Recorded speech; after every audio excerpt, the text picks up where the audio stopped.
మహిమ కలుగును గాక. దేవుని యొక్క వాక్యంలోకి వెళ్ళే ముందు మీ పెద్దలందరికీ కూడా ఒక హెచ్చరిక, పిల్లల్ని జాగ్రత్తగా డిస్టర్బ్ చేయకుండా చూసుకోండి. ఈ నెలలోని దేవుడు ఒక వాగ్దానంతో మనల్ని ముందుకు నడిపించాడు. ఆ వాగ్దానం మన శుక్రవారం దినాన మనం చూసుకున్నాం. ఆ వాగ్దానం ఏమిటి అనేది ఈరోజు దాని గురించి కొంచెం ధ్యానించడానికి సిద్ధపడదాం. జకర్యా గ్రంథము 9వ అధ్యాయము 12వ వచనాన్ని ఈ నెలలో మనకి వాగ్దానంగా ఇచ్చాడు. ఏమిటా మాట అంటే, బంధకములలో పడి ఉండి నిరీక్షణ గలవారులారా మీ కోటను మరలా ప్రవేశించండి, రెండింతలుగా మీకు మేలు చేస్తానని నేడు నేను మీకు తెలియజేయుచున్నాను అన్న మాట ఇవ్వబడుతుంది. ఇక్కడ చాలా ప్రాముఖ్యమైన విషయాలు రాయబడుతూ ఉన్నాయి. బంధకములలో పడి ఉండి నిరీక్షణ కలవాళ్ళారా, బంధకంలో పడి ఉన్నారు, నిరీక్షణ కలిగి ఉన్నారు. ఇలాగ నిరీక్షిస్తున్న వాళ్ళారా ఏమంటాడంటే, మీరు మరలా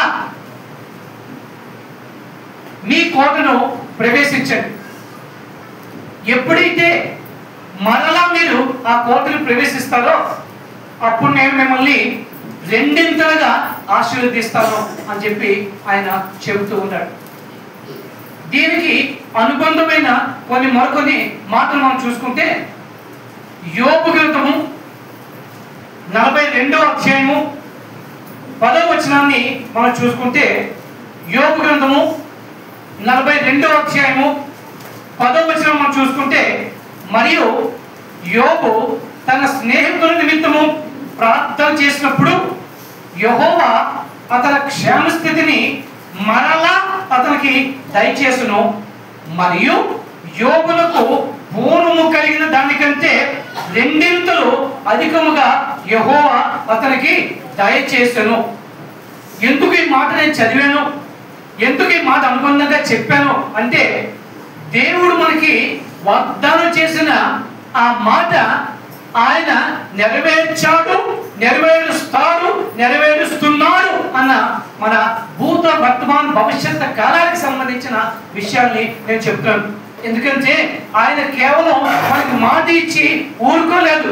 ఆయన ఏమన్నాడు, బంధకములలో పడి ఉండి నిరీక్షణ గలవారులారా మీ కోటను మరలా ప్రవేశించుడి, రెండింతలుగా మీకు మేలు చేస్తున్నని నేడు నేను మీకు తెలియజేస్తున్నాను చెప్పి అంటున్నాడు. అంటే ఎంతటి మనకి నమ్మికని కలుగజేస్తున్నాడు. ఆ నమ్మికని రూఢీపరచడానికి అంతకు ముందే యోబుకి ఆయన చేసిన క్రియని ఆయన లెక్కింపజేశాడు. 42వ అధ్యాయము 10వ వచనంలో ఎలా అంటే, యోబు తన స్నేహితుల గురించి ప్రార్థన చేసినప్పుడు దేవుడు ఆయన ప్రార్థన విని వారందరినీ కూడా క్షమించిన స్థితిని మనం వారికి క్షేమ స్థితిని మరలా కలగజేసిన విధములు చూసాం. అంతేకాదు, ప్రార్థన చేసినందుకు గాను ఆ యొక్క యోబుకి ఆయన రెండింతల తన యొక్క పరిస్థితిని మార్చినట్టుగా కూడా మనం చూస్తున్నాం.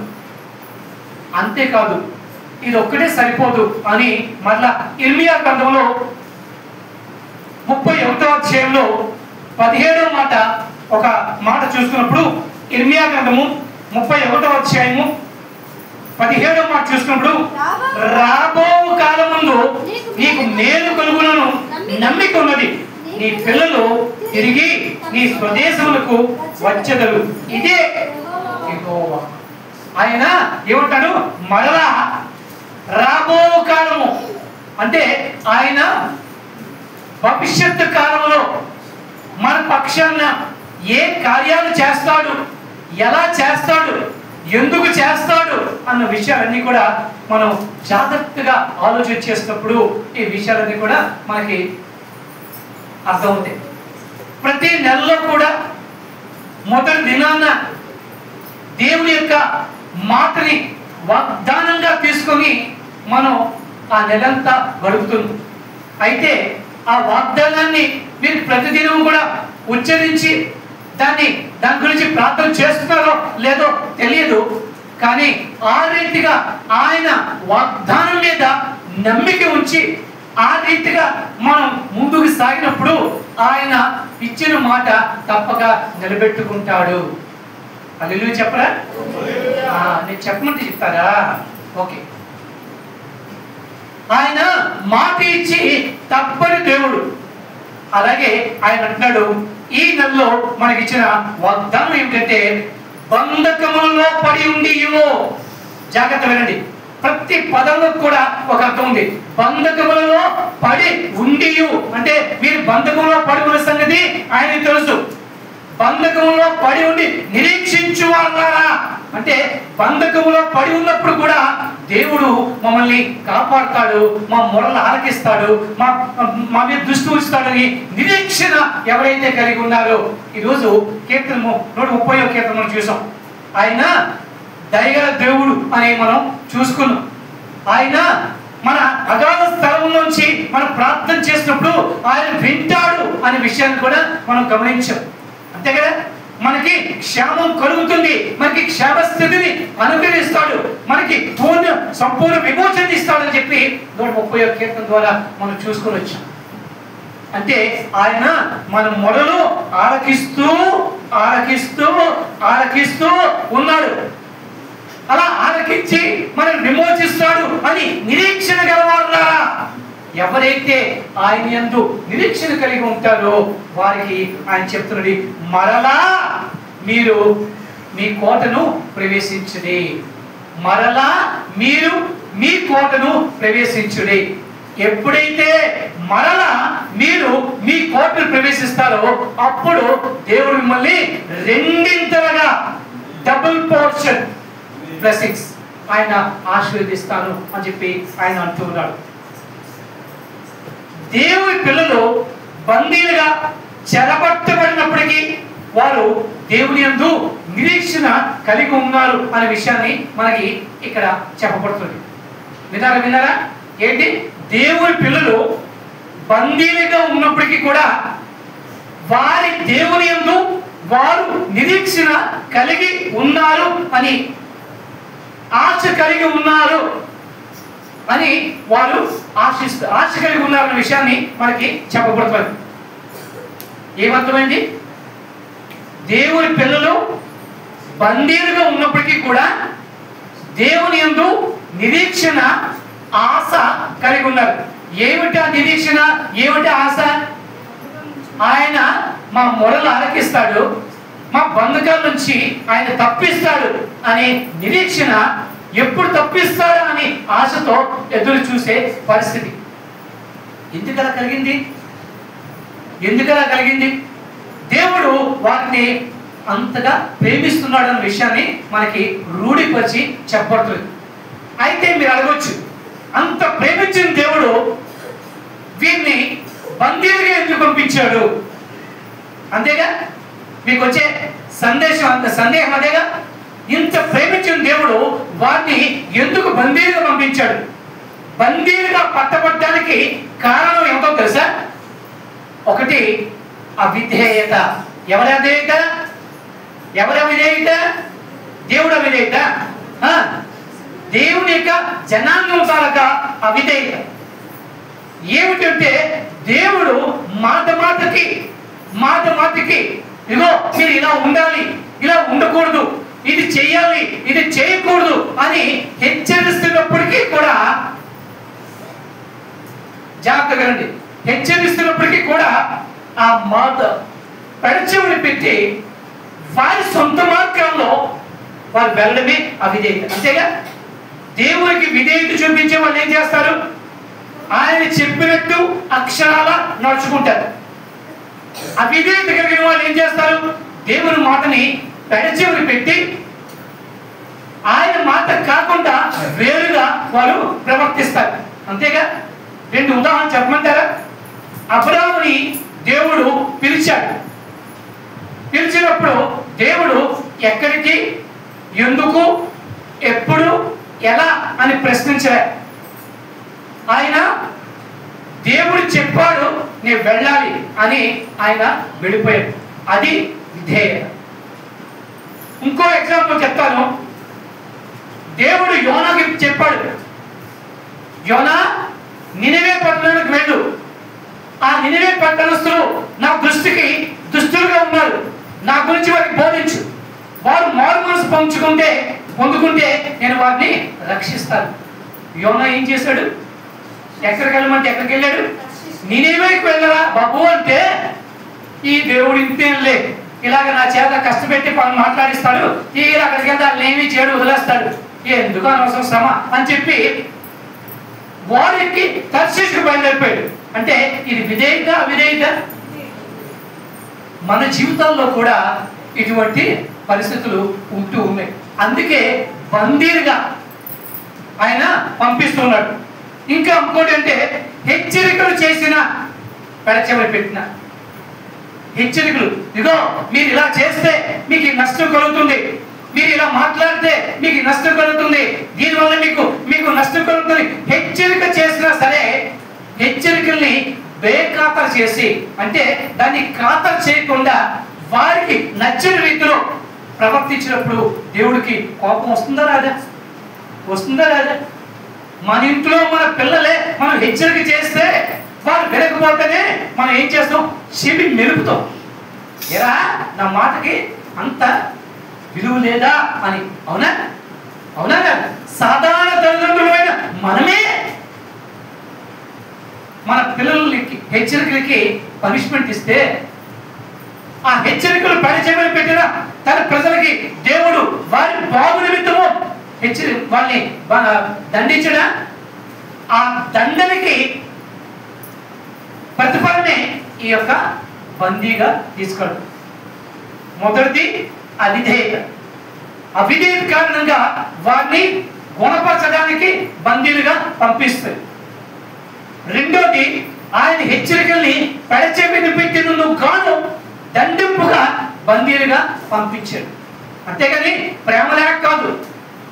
ఇక మూడోది దేవుడే స్వయంగా వారికి అధ్యక్షుడై, యజమానుడై, పాలకుడై నడిపిస్తున్నప్పటికీ కూడా వారు ఆ దేవుని యందు దృష్టి పెట్టక, ఆ దేవుని యందు నమ్మిక ఉంచక, వారు చుట్టుపక్కల చూసి వాళ్ళ కంటికి ఇంపైన ఇతర శక్తుల మీద ఆధారపడి ఆ యొక్క మోహానికి ఆకర్షితులై దేవుని తిరస్కరించినందుకు గాను, ఆ శక్తుల మీద ఆధారపడుతున్నందుకు గాను దేవుడు వారిని బందీలుగా అనుమతిస్తూ ఉన్నాడు. అర్థమైందా? ఉదాహరణ చెప్పమంటారా? ఇజ్రాయెల్ ప్రజల్ని ఐగుప్తు బానిసత్వం నుంచి విడిపించిన దేవుడు స్వయాన ఆయనే పగటి మేఘస్తంభమై రాత్రి అగ్నిస్తంభమై వారికి తోడై ఉండి నడిపిస్తున్నప్పటికీ కూడా ఆ ప్రజలు సమూయేలుతో ఏమన్నారు? సమూయేలు, చుట్టుపక్కల ఉన్న రాజ్యాల వలె మాకు కూడా నడిపించడానికి ఒక రాజు కావాలి అన్నారా లేదా? అదే ఇదేంటి?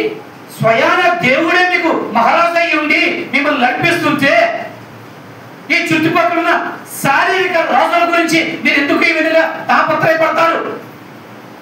ఈ శక్తుల మీద ఎందుకు మీరు ఆధారపడతారు అని చెప్పినప్పటికీ కూడా మొండిగా మాకు ఇటువంటి రాజులే కావాలి అని దేవుని తిరస్కరించిన, దేవుని శక్తిని తిరస్కరించిన వారిని దేవుడు బందీలుగా చేయడా? మోషే దేవుని యొక్క ఆజ్ఞల్ని తీర్చుకురాము నిమిత్తము 40 దినములు ఆ యొక్క కొండ మీద ఉండిపోయినప్పుడు ఇక్కడ కిందని జనులందరూ కూడా అహరోనుతో ఏమన్నారు? జ్ఞాపకం ఉందో మీకు? వారు అహరోనుతో ఏమన్నారు? మమ్మల్ని నడిపించడానికి మా కొరకు ఒక దేవుణ్ణి చేయి. ఏంటి? మమ్మల్ని నడిపించడానికి మా కొరకు ఒక దేవుణ్ణి నువ్వు చేయి. అరే, దేవుణ్ణి మనుషులు చేయడమా? ఇది ఎక్కడ ఉందా?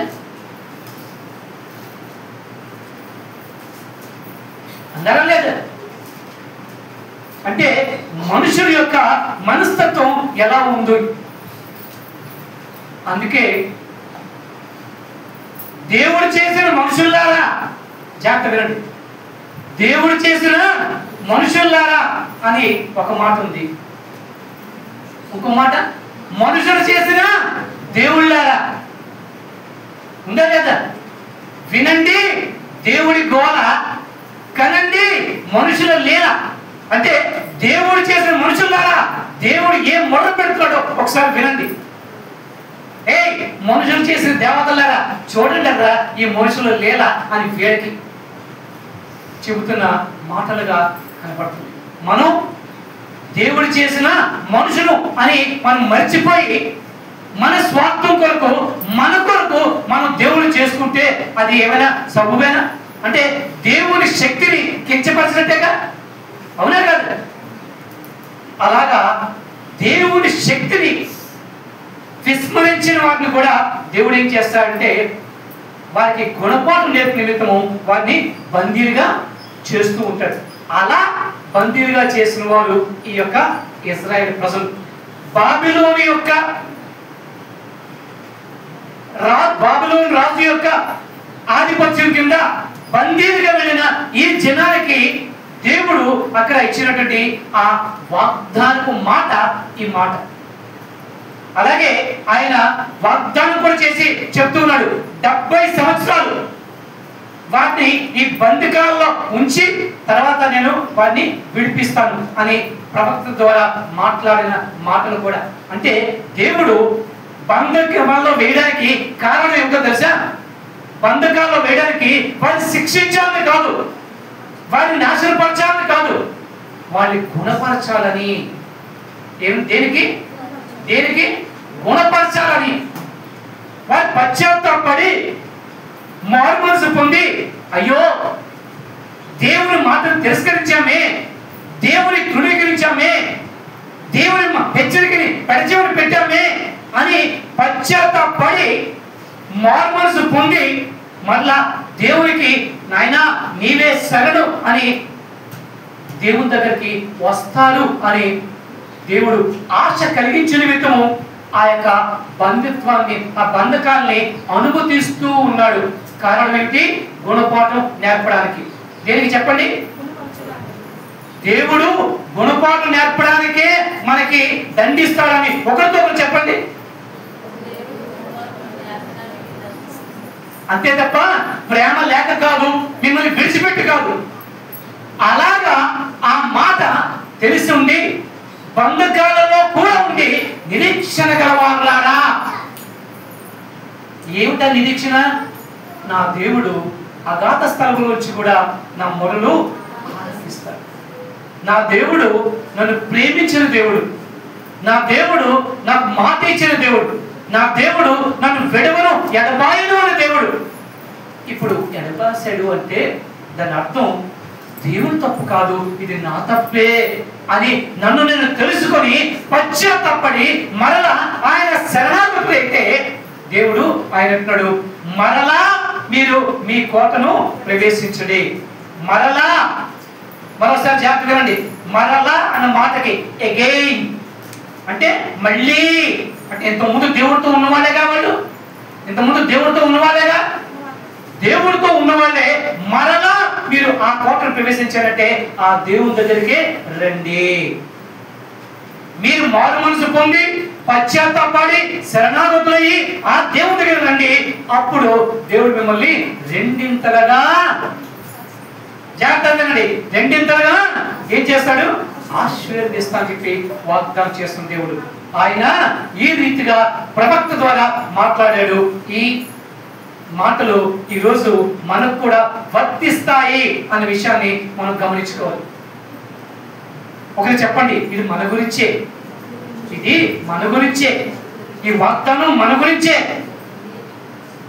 శ్రమలలో, కష్టాలలో ఆశ కలిగి క్రైస్తవ జీవితంలో మనం మొదలుపెట్టవలసింది, చూడవలసింది ఆయన వైపుకే. అంతేనా? కొండల తొట్టులో కొండలెత్తుచున్నాను, నాకు సహాయము ఎక్కడి నుంచి వచ్చును అంటే దాని సమాధానం ఏం చెప్పింది? ప్రేమిస్తు గారి దగ్గర నుంచి వస్తుంది, చంద్రబాబు గారి దగ్గర నుంచి వస్తుంది, లేదంటే ఈ ఊర్లో ఉన్న గ్రామ సెక్రటరీ దగ్గర నుంచి వస్తుంది అని రాయబడిందా? భూమి ఆకాశం సృష్టించిన ఆ యొక్క యెహోవా నుండి మాత్రమే. హెచ్చు కలగజేయవాడు ఆయనే, నీకు ఘనత కలగజేయవాడు ఆయనే. కాబట్టి ఆయనకి నీవు శరణు వేడుకోవాలి. శ్రమలలో ఉన్న క్రైస్తవ జీవితంలో కూడా మనం మొర పెట్టవలసింది ఆయనకే. అంతే అంటాడు, నీవు ఉద్దేశించిన మరలా నా దగ్గరికే తిరిగి రా అంటాడు దేవుడు. నీవు ఉద్దేశించిన తిరిగి మరలా నా దగ్గరికే. ఇంకా నీకెక్కడ శరణ్యం లేదు ఈ భూప్రపంచంలో, నేను మాత్రమే నేను రక్షించేవాడిను అని ఆయన చెప్తాడు. మన క్రైస్తవ జీవితంలో దేవుని అంగీకరించిన రోజుని దేవునితో ఒక నిబంధన చేసుకున్నాం. అవునా? అవునా? ఏ బొర్రపరే అవునా? ఏమిటా ఒప్పందం? అయ్యా, ఈ రోజు నుంచి నేను లోకరీత్యా చచ్చిపోయాను, ఇక నుండి నేను నీ కొరికే జీవిస్తాను, నీకువే నా దైవం, నీ మాటే వేదం, నీ మార్గమే నా మార్గం, అయ్యా నీ అడుగుజాడల్లోనే నేను నడుస్తాను అని 10 మందిలో దేవుడితో మాట ఇచ్చి బాప్తిస్మం తీసుకున్న వారు మనం. అవునా? అవునా? అవునా? గడి చెప్పండి. ఎస్.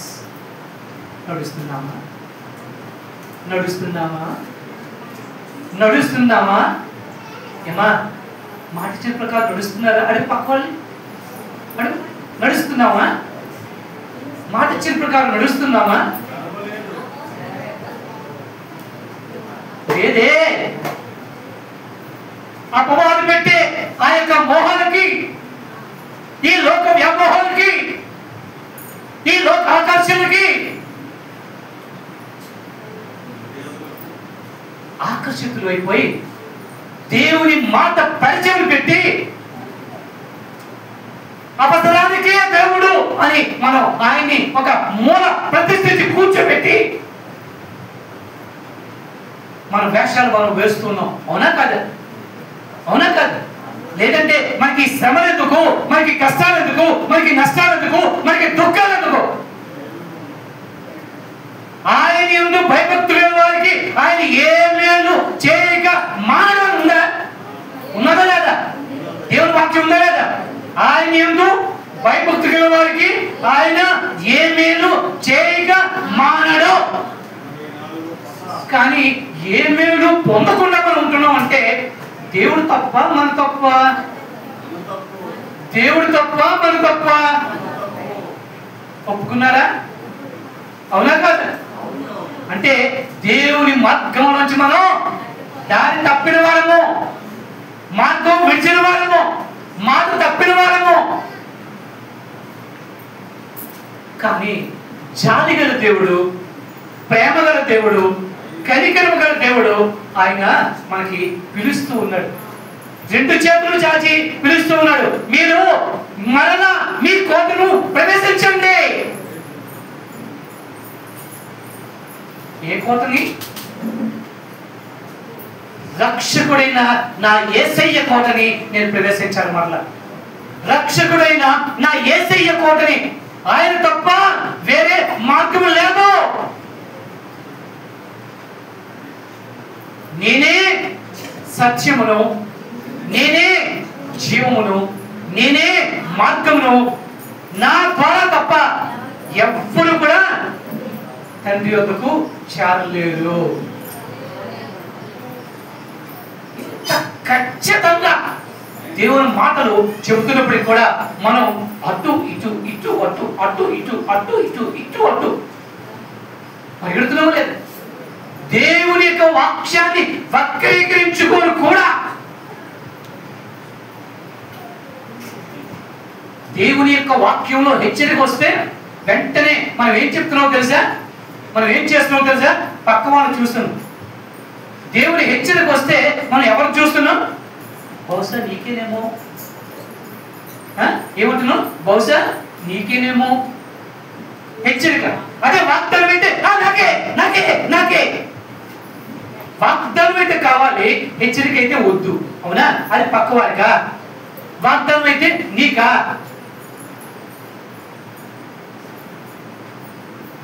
యోబు తన భార్యని ఏమని గద్దించాడు తెలుసా? ఏమని గద్దించాడు? మూర్ఖురాలా, దేవుని నుంచి కేవలం మంచి మాత్రమే నువ్వు ఆశిస్తావా? ఆశీర్వాదం మాత్రమే ఆశిస్తావా? దేవుడు ఇచ్చును, దేవుడు తీసుకుని పోయి. దేవుడు న్యాయవంతుడు. ఈ మాట నీ నోట నా నోట ఎప్పుడైనా మనకి వచ్చిందా? చిన్న తలనొప్పి వస్తే, చిన్న కాలు నొప్పి వస్తే, కొంచెం నడుము నొప్పి వస్తే, అబ్బా దేవుడు ఏం చేస్తున్నాడో, నా మీద దృష్టి ఉంచలేదు, నన్ను చిన్న చూపు చూశాడు. నిందిస్తున్నామా లేదా? మన అల్ప బుద్ధి అక్కడే బయటపడిపోతున్నారు. అంటే మనం నిరీక్షణ కలిగి ఉంటున్నామా, నిరీక్షణ కలిగి ఉండట్లేదా? ఒక్కసారి చూడండి. మనం నిరీక్షణ కలిగి ఉన్నాం. ఏ దిక్కు లేకపోతే, ఎవరు దిక్కు? ఏ దిక్కు లేకపోతే అది తెలుసు.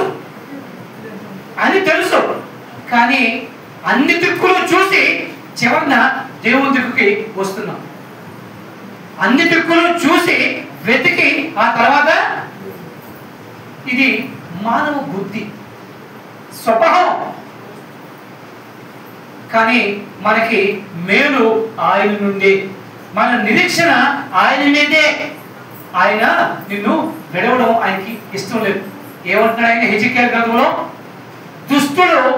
దుస్తులతో మరణించడం వల్ల నాకు సంతోషం కలుగునా? దుస్తుత్వంలో మరణించడం వల్ల నేను సంతోషిస్తానా? దుస్తుడు సహితము మారు మనసు పొంది రక్షణ మార్గంలోకి రావాలి అనేది దేవుని యొక్క ఆశ. ఎంత గొప్ప ఆశ అండి దేవుడిది, ఎంత గొప్ప ఆశ. ఆయన మన అతిక్రమములను క్షమించడానికి సిద్ధంగా ఉన్నాడు. అలాగా మన అతిక్రమములు క్షమిస్తూ క్షమిస్తూ క్షమిస్తూ క్షమిస్తూ ఈనాటి వరకు కూడా ఆయన వస్తూ ఉన్నాడు. కాబట్టే మనం మన దేవుని ఎలా అనుకున్నాం? చేతకానివాడు.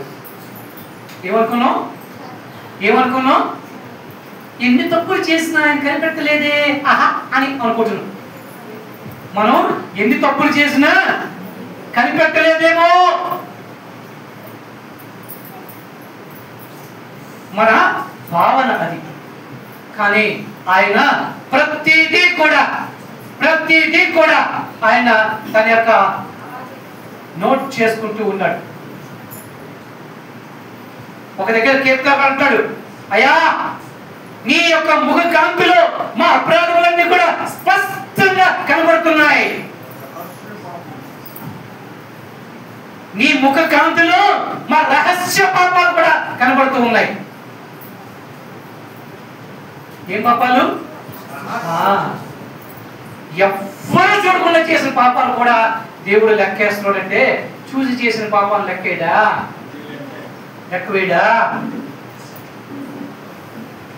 ఇలాంటి వారి మీద కూడా ఆయన ప్రేమ చూపించి ఆయన మనల్ని సరిచేయాలని చెప్పి ఆశిస్తూ ఉన్నాడు. ఓ నా సంగమా, మీరు విడవబడుట నాకు ఇష్టం లేదు. అందుకే అంటున్నాడు, బంధకాలలో. ఏ బంధకాలు? ఆనాడు మనకు వచ్చిన బంధకాలు వేరు, ఈరోజు మనకున్న బంధకాలు వేరు. మన బంధకాలు ఏంటి? సంసారం, లోకం, చింత, ఈ బంధకాలే. ఇంకా పెద్ద బంధకం ఏమిటో తెలుసా? పురుగు అని చూసి కొరకమంట. గ్యాస్ట్రిక్ ట్రబులే ఎక్కువ అందరికి. కొరకమంట కారణం ఈర్ష్య, అసూయ. అంటే లోక భోగాల మీద ఈ మనసు. దేవుని లేఖనం ఏం చెప్తున్నది? మీరు పైన వాటినే వెతకండి. ఏమిటన్నారు? పైన ఏమున్నాయండి? మాకేం కనబడట్లేదు. కింద అయితే బోల్డ్ ఉన్నాయి, ఇవన్నీ కనబడుతున్నాయి. ఇవి మానేసి కనబడుతున్నాయి వెతకడం మానేసి కనబడిన వాటి గురించి వెతకడమా? ఎదురు మాటల్లో ఉన్నాయి అని తీసి పారేసే స్వభావం ఉంది. అందుకే శ్రమల పాలవుతున్నాం. అందుకే శ్రమ పాలవుతూ ఉన్నాం. మన దృష్టికి కనిపించిందే నిజము, కరెక్ట్ అని అనుకుంటూ ఉన్నాం. దేవుని ప్రణాళికను అర్థం చేసుకోలేకపోతున్నాం. అందుకే తప్పుడు అడుగులు వేస్తూ తప్పుడు మార్గంలో పడిపోతూ అపవాది చేతిలో మనం వాడకానికి ఉపయోగపడుతున్నాం. కానీ మనం పలికే మాట, నా దేవుడు నన్ను కాపాడుతాడు, నా దేవుడు నన్ను రక్షిస్తాడు, నా దేవుడు నన్ను నా మొరలు ఆలకిస్తాడు అని పెదవులతో చెబుతున్నాం. పెదవులతో చెబుతున్నాం, కానీ హృదయంలో సందేహమే. సందేహమేనా? నిజంగా దేవుడు చేస్తాడా? మన నోటికి హృదయానికి అంతటి అంతరం ఉంది. మన నోటికి మన హృదయానికి అంతటి అంతరం ఉంది. కానీ దేవుడు అంటున్నాడు, అటువంటి బంధకాల్లో ఉన్నవారులారా, బంధకాల్లో పడి ఉండి కూడా నిరీక్షణ గలవారులారా, మీరు మరలా ఆ కోటను ప్రవేశించండి. ఒక్కసారి మరొక్కసారి మీ పూర్వస్థితిని జ్ఞాపకం చేసుకోండి. దేవుడు మీ మీద ఏ రీతిగా ఆయన ప్రేమను చూపించాడో ఒక్కసారి ఆలోచన చేసుకోండి. శుక్రవారం నాడు చూసాం ఎఫెసీ సంఘానికి పౌలు మాట్లాడుతున్న మాటలు. ఎంత వీడుకోలు సభలో ఎన్ని మాటలు మాట్లాడాడు మనం చూసాం. అదే ఎఫెసీ సంఘానికి ప్రకటన గ్రంథానికి వెళ్ళేసరికి ఆ యోహాను ద్వారా ఏం చెప్పిస్తాడు? మీ క్రియలను నేను ఎరుగుదును, మీ కార్యాలను నేను ఎరుగుదును, కానీ కానీ పెట్టడా ఒకటి, కానీ ఏమిటి? మీరు మీ తొలి ప్రేమని మీరు పోగొట్టుకున్నారు. మీరు తొలి ప్రేమలో కొదువుగా ఉన్నారు. తిరిగి ఆ స్థితికి రావాలి. రాకపోతే నేను మిమ్మల్ని వదిలేస్తాను. ఇక్కడ ఆ తొలి ప్రేమకి మరలా రావాలి. ఇక్కడ ఎవరు? మరలా ఆ కోటను ప్రవేశించాలి. అంతేనా? మరలా ఆ కోటను ప్రవేశించాలి. ఏ కోట? నా దేవుడు నాకు కోట అయి ఉన్నాడు, నా దేవుడు నాకు ధ్వజమై ఉన్నాడు, నా దేవుడు నాకు తన రెక్కల చాటున దాచే ఆశ్రయ దుర్గమై ఉన్నాడు అని మనం ఆ కోటని మనం ప్రవేశించాలి. ఎవరైతే ఆయన కోటని మరలా మరలా అన్న మాటకి మరలా మరలా అనలే, జాగ్రత్తగా రండి. అక్కడ మరలా మరలా అన్నాడా? మరలా అన్నాడా? ఒకటే chance, only once, no more. మరలా ఆయన కోటకి నీవు చేరితే ఎలా చేరాలి? పశ్చాత్తాపడి నీ తప్పుతము తెలుసుకొని నీ అపరాధమును ఒప్పుకొని వాటిని విడిచిపెట్టి నీ కోటకి నీవు చేరితే, నీ దేవుని సన్నిధికి నీవు చేరితే, నీ దేవుని పాదాల యొద్దకు నీవు చేరితే, నువ్వు ఏ స్థితిలో ఉండి మొరపెట్టినా నీ దేవుడు నీ మొరలు ఆలకిస్తాడు. అగాధ స్థలములో నుండి నేను ఆయన మొర్ర పెట్టగా ఆయన నా మొర ఆలకించును అని చెప్పి 131 కీర్తనలు ఈరోజు మనం చూసాం. ఏ స్థలం నుంచి? ఏ స్థలం నుంచి? అదే చెప్పండి, ఏ స్థలం నుంచి? అగాధ స్థలము అంటే ఏంటి? అంటే ఆ తర్వాత మనకి ఇక ఆశ లేదు, అయిపోయింది, ఫినిష్.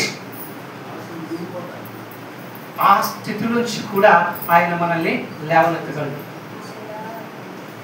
అందుకే హెజికేలు గ్రంథం 37వ అధ్యాయంలో ఆయన చెప్తున్నాడు, హెజికేలు నరపుత్రుడా, ఈ ఎండిన ఎముకలు తిరిగి జీవింపగలవా? ఈ ఎండిన ఎముకలు తిరిగి జీవింపగలవా? ఏమన్నాడు హెజికేలు? ప్రభువా, అది నీకే తెలియదు ఆయన. అంటే మానవ మాత్రులు ఎవరికి కూడా సాధ్యము కాదో తెలియదు. దేవుడికి మాత్రమే అది సాధ్యం. అప్పుడు దేవుడు ఏమన్నాడు? నేను చెప్పాడు ప్రవచించు, దర్శే. ప్రవచిస్తే ఏమైంది? ఎముకలన్నీ కూడా కూడుకున్నాయి, శరీర మాంసాలు కూడా, ప్రాణవాయువు కూడా వచ్చింది. అంటే దేవుడు తిరిగి నిలబెట్టగల సమర్థుడు. అది గట్టి చెప్పండి, చెప్పండి కూడా మరి చెప్పండి. అందుకే అంటున్నాడు ఆయన, మరలా పశ్చాత్తాపడి ఆయన శక్తి తెలుసుకొని, ఆయన మీద కొన్ని ప్రేమ తెలుసుకొని, ఆ ప్రేమతో, ఆ తొలి ప్రేమతో, ఇది నీకు నాకు మనందరికీ కూడా ఇస్తున్నటువంటి ఈ మాటలు ఈ సంఘానికే చెప్తూ ఉన్నాడు. దారి తప్పుడు వాళ్ళారా, వాక్యానికి వ్యతిరేకిస్తున్న వాళ్ళారా, పడచెవిడి పెడుతున్న వాళ్ళారా, దులుపుకొని వెళ్ళిపోతున్న వాళ్ళారా, మీరు ఇదే కంటిన్యూ చేస్తే మీ బంధకాలు ఇలాగే ఇలాగే ఇలాగే ఉంటాయి. కారణం ఏంటో తెలుసా? ఇదిగో నేను త్వరగా వస్తున్నాను, నేను త్వరగా వస్తున్నాను. వారి వారి క్రియలు చెప్పిన వారికి జీతం ఇచ్చుటకు నా యొద్ద, వారికి ప్రతిఫలం ఇచ్చుటకు నా యొద్ద జీతం ఉన్నది. సమయం ఉండగానే చక్కదిద్దుకోవాలిగా. మనందరం కూడా ఎలా ఉన్నామంటే, అందరం కూడా బుద్ధిగల కన్యకలమే. ఎలా ఎలా చెప్పండి చెప్పండి, ఎలాగా? బుద్ధిగల కన్యకలమే. ఎప్పుడు? ఆయన రాకముందు. జాగ్రత్త అండి, ఆయన రాకముందు అందరికీ కగడాలు ఉన్నాయి, అందరికీ వెలుగుతున్నాయి, అందరి దగ్గర నూనె ఉంది. కానీ ఆయన వచ్చే సమయానికి సహంతుస్, అంతేనా? అవునా కదా? ఇలా పరిస్థితి మనకు ఉందేమో. మనం కూడా ప్రార్థన చేస్తున్నాం, మనం కూడా దశమాంశాలు ఇస్తున్నాం, మనం కూడా ఉపవాస ప్రార్థన చేస్తున్నాం, మనం కూడా రెండు చేతులు స్తుతిస్తున్నాం, మనం కూడా అన్నీ చేస్తున్నాం. తీరా సమయం వచ్చేసరికి ఏమవుతుందో వదిలి వెళ్ళిపోయిన ఆ బుద్ధి లేని కన్యకల్ని అడుగుతూ ఉంటే, ఏ సమయం అయిపోయింది, మరలా ఈ తలుపు తెరవబడదు. మాలాంటి వాళ్ళు అంటారు, ప్రభువా నీ నామంలో మేము ఎన్నో బోధించాం, నీ నామంలో దెయ్యాలు వెళ్ళగొట్టాం, నీ నామంలో గొప్ప గొప్ప కార్యాలు చేస్తాం, అయ్యా తలుపు అంటే ఏమన్నాడు? ఏ అక్రమం చేయవాళ్ళారా, మీరు ఎవరన్నా తెలియదు పండే. ఈ లోకంలో పేరు ప్రఖ్యాతులు, ఈ లోకంలో సిరి సంపదలు, ఈ లోకంలో మంచివారు, ఈ లోకంలో సమస్తం గొప్పే, కానీ దేవుని దృష్టిలో జీరో. కానీ ఆయన ఏమంటాడు? పైన వాటినే వెతకండి, పైన వాటినే వెతకండి, అవి మీకు క్షేమాన్ని లాభాన్ని ఇస్తాయి. ఆయన ఏం చేస్తాడు? ఆ కోటను ప్రవేశిస్తే ఆయన ఏం చేస్తాడు? ఆ కోటను ప్రవేశిస్తే ఆయన ఏం చేస్తాడు? రెండింతల ఆశీర్వాదం. రెండింతల ఆశీర్వాదం అంటే మీరేమో చంకలు గుద్దుకొని మురిసిపోవద్దు. ఆనాడు యోగికి ఇచ్చాడు కదా, ఇలాగే మనకి ఇచ్చేస్తాడు. మనకు ఒక ఇల్లు ఉంది, రెండింటిని ఇస్తాడు. మనకి 10 లక్షలు ఉంది, 20 లక్షలు ఇచ్చేస్తాడు. అబ్బా మాకు 10 ఎకరాల భూమి ఉంది, 20 ఎకరాలు ఇచ్చేస్తాడు. No no no no no no no no, అది కాదు. ఆయన ముందు మీరు నా నీతిని నా రాజ్యమును వెతకండి, అప్పుడు అవన్నీ, ఏవన్నీ మీ కోరిక కాదు, మీకు అవసరమైనవన్నీ, అది అక్కడ అర్థం చేసుకోండి. అన్నీ అంటే మనం దాన్ని వక్రీకరించి మనం ఏం చెప్తున్నాం అంటే కారు, బంగ్లా, పిల్లలు, అల్లుళ్ళు, మనవరు, మనవరాళ్ళు, లోకం, వేకం అన్ని మనం కనిపించుకుంటాం. కానీ అది కాదు. నీకే అవసరమో నీ అవసరతలన్నీ కూడా ఆయన యహలోక అవసరతల్ని ఆయన తీరుస్తాడు. ఎప్పుడు? నీవు ఆ కోటలో ప్రవేశించి ఆయన నీతిని ఆయన రాజ్యమును వెతికినప్పుడు. ఇది ఒక పోర్షన్. ఆశీర్వాదం. ఇక డబుల్ పోర్షన్ అన్నారు కదా, రెండింతలు కదా. రెండో పోర్షన్ ఏమిటో తెలుసా? ఇహలోక అపసరాలతో పాటు పరలోక భోగవాక్యాలు కూడా ఆయన మనకి అనుగ్రహించిపోతున్నాడు. హల్లెలూయా చెప్దామా? పరలోక వాక్యాలు ఇది రెండింతల ఆశీర్వాదం. ఎవరైతే ఆయన కోటని ప్రవేశిస్తారో, ఎలా ప్రవేశిస్తారు? అమ్మయ్య చెప్పారు కదా, మనం ఇవాళ నుండి వెళ్ళిపోదాం. అలా కాదు. ఎలాగా? పశ్చాత్తాపడి. ఏం పడి? జాగ్రత్త చెప్పండి. నేను పచ్చి చేప అన్నట్టుగా నాకు కనపడుతుంది.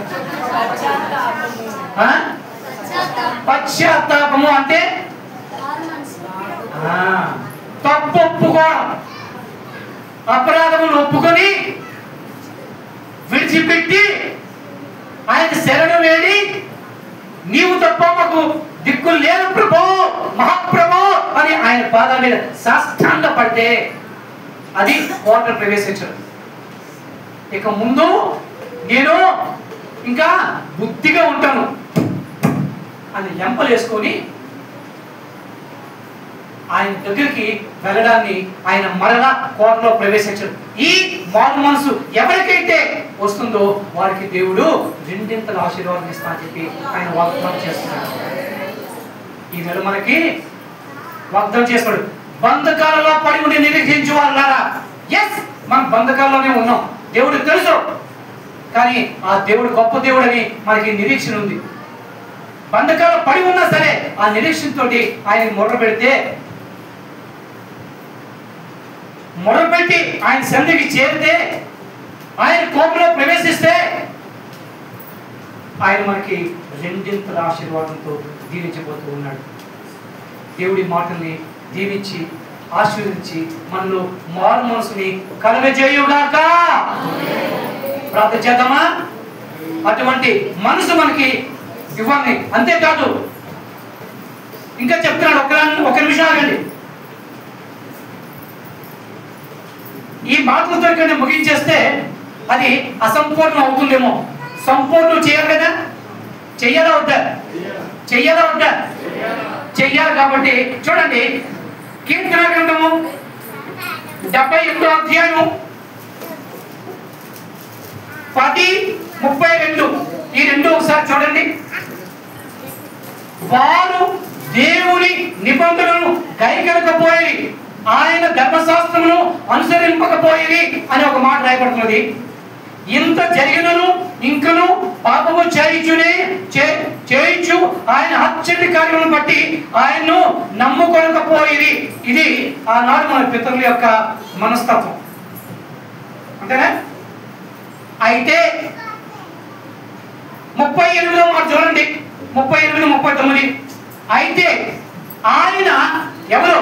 మన దేవుడు వాత్సల్య సంపూర్ణుడై వారిని నశింపచేయక వారి దోషములు పరిహరించువాడు, తన ఉగ్రతను ఏమాత్రము కూడా రేపు కనుక పలుమార్లు కోపమును అణుచుకున్నవాడు. మనుషుల యొక్క పరిస్థితి, దేవుని యొక్క మనసు ఇది. 39 చూడండి. కాగా వారు కేవలం శరీరులై ఉన్నారని, విసిరి వెళ్ళి మరలా తిరిగి రాని గాలి వలె మనం ఎంత అల్పులమో అని ఆయన మన మీద జాలి పడుతూ ఉన్నాడు. మన పరిస్థితి ఇలా ఉన్నప్పుడు కూడా దేవుని యొక్క గొప్పతనం మన మీద ఆ జాలిని కలగరించి మనలోని నిరీక్షణని పుట్టిస్తూ ఉన్నది. కాబట్టి ఆయన చెప్తున్న మాట మనం విందాం. ఏమిటా మాట? 81వ కీర్తన 13వ వచనం.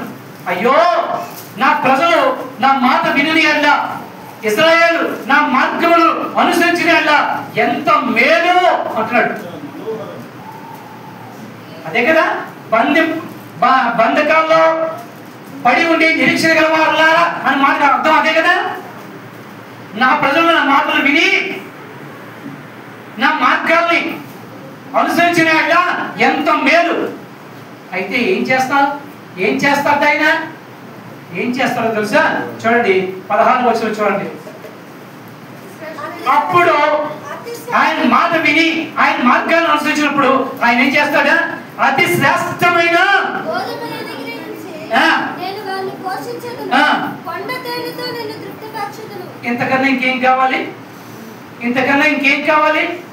జాలి గల దేవుడు మన మీద ఎటువంటి జాలిని చూపిస్తున్నాడు. ఆయన అంటున్నాడు, మరలా నీ కోటను ప్రవేశిస్తే ఇదిగో యెహోవాకు సంబంధమైన ఈ యొక్క సంతృప్తిని నీకు ఇస్తాను, పరలోక సంబంధమైనటువంటి ఆ యొక్క భాగ్యాన్ని నేను నీకు ఇస్తాను అని చెప్పి ఆయన అంటూ ఉన్నాడు.